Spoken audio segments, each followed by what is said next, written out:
Of radius 1 centimetre etch, सबका radius 1 centimetre है। Intersecting in such a वे, ये देखिए ये दोनों तीनों तो सिर्फ टच कर रहा है, उसके बाद ये दोनों भी सिर्फ टच कर रहा है, लेकिन ये और ये दोनों और ये तीनों आपस में इंटरसेक्ट कर रहा है यहाँ यहाँ यहाँ यहाँ यहाँ। तो intersecting in such a way that the chord formed by joining the two points of intersection, ये और यहाँ कॉर्ड बनाते हैं, तो ये कॉर्ड का जो कॉर्ड जो है point of the two circle is also of length 1 centimetre, तो ये कॉर्ड भी 1 सेंटीमीटर लंबाई का है। ये कॉर्ड जो बन रहा है यहाँ से यहाँ तक या यहाँ से यहाँ, यहाँ से यहाँ, यहाँ से यहाँ 1 सेंटीमीटर लंबाई का बन रहा है, रेडियस भी 1 सेंटीमीटर है और ये कॉर्ड का लंबाई भी 1 सेंटीमीटर है। Total area of all the dotted regions, तो ये सारा रीजन, ये चारों रीजन जो है डॉटेड रीजन है, इन चारों रीजन का टोटल एरिया क्या होगा ये पूछ रहा है। तो टोटल एरिया कैसे निकालेंगे, देखिए ये सर्कल है, सर्कल का ये सेंटर होगा, सेंटर से ये हमारा रेडियस होता है, ये भी हमारा रेडियस होता है।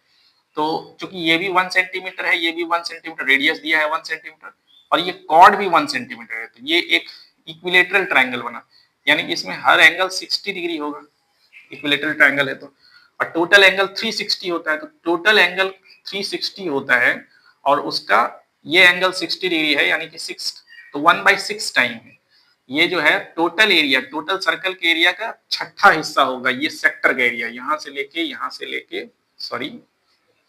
यहाँ तक, तो ये सेक्टर का एरिया हो जाएगा 1/6 of total area. Total area pi r square होता है और उसका छठा भाग हो जाएगा इस सेक्टर का एरिया। अब इस सेक्टर के एरिया में अगर ये वाला ट्रायंगल का, ये इक्विलेटरल ट्रायंगल का एरिया हम माइनस कर दें, इक्विलेटरल ट्रायंगल का एरिया होता है √3a²/4, जहां a जो है साइड ऑफ द ट्रायंगल होता है, इक्विलेटरल ट्रायंगल इसका साइड 1 सेंटीमीटर, बाद में पुट कर देंगे। तो टोटल सेक्टर के एरिया में से इस ट्रायंगल का एरिया माइनस करेंगे तो ये वाला एरिया निकल जाता है, ये वाला एरिया आधा रीजन का एरिया निकल जाता है। तो इसमें इसको अगर माइनस करते हैं तो ये एरिया निकल जाता है, और यानी कि ये पूरा मिला के इसका डबल हो जाएगा, इसका डबल हो जाएगा, ये एरिया का इस एरिया का डबल हो जाएगा, ये पूरा एरिया। और ऐसा ऐसा 4 रीजन है तो इसको 4 से मल्टीप्लाई कर देंगे, तो 4 इंटू इतना, यानी 4 इंटू 2 इंटू इतना हो जाएगा, तो 4 2 8 टाइम्स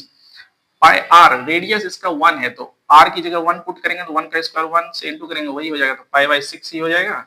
और माइनस ए, साइड भी इसका ए ही है, रेडियस तो ये था, इस इक्विलेटरल ट्रायंगल का जो साइड है ए, इसका ये भी 1 है, तो ए की जगह 1 पुट करेंगे, 1 का स्क्वायर 1 ही होता है, तो √3/4 हो जाएगा। तो हमारा आंसर हो गया 8 इंटू पाई/6 माइनस √3/4, यानी कि आंसर डी हो गया। तो डी इज द